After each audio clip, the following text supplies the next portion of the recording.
জুলাই পদযাত্রার অংশ হিসেবে জাতীয় নাগরিক পার্টির নেতারা এখন নরসিংদীতে। দুপুরে নরসিংদী ক্লাবে গণঅভ্যুত্থানে আহত এবং নিহত পরিবারের সাথে সাক্ষাৎ করেন দলের শীর্ষ নেতারা। Walton switch, stylish and elegant. খোঁজখবর নেন স্বজনদের। পরে জেলখানা মোড় থেকে বের করা হয় পদযাত্রা। বিভিন্ন সড়ক ঘুরে পৌরসভা গেটে গিয়ে শেষ হয় এটি। আর এরপরে সেখানে সমাবেশে অংশ নেবেন কেন্দ্রীয় নেতারা। নরসিংদীতে কর্মসূচি শেষে এনসিপির জুলাই পদযাত্রার গাড়িবহর রওনা হবে সাভারের উদ্দেশ্যে। সেখানে গণসংযোগ পথসভায় অংশ নেবেন নেতারা।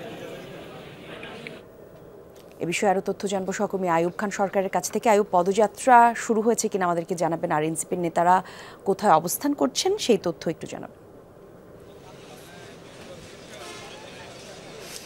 কলি, আমি রয়েছি নরসিংদী ক্লাবে।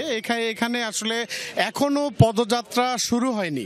এখানে দুপুরের পর আসলে এই এনসিপির কেন্দ্রীয় নেতৃবৃন্দ এখানে এসেছেন এবং এখানকে এই নরসিংদীতে যে 22 জন শহীদ হয়েছেন তাদের পরিবারের সাথে তারা মত বিনিময় করছেন এবং এখনো তারা ভিতরে আছেন। এবং কিছুক্ষণ পর আমরা যেটা জানতে পেরেছি যে তারা আসলে পদযাত্রার উদ্দেশ্যে নরসিংদী জেলখানা মোড়ে যাবেন এবং সেখান থেকে নরসিংদী শহর প্রদক্ষিণ করে নরসিংদীর যে পৌরসভা রয়েছে পৌরসভার সামনে একটি অস্থায়ী মঞ্চ তৈরি করা হয়েছে। সেই মঞ্চে তারা যাবেন এবং সেখানকার জনসভায় সার্জিস আলম সহ আসলে এই এনসিপির যেসব কেন্দ্রীয় নেতৃবৃন্দ রয়েছেন তারা ভাষণ দিবেন।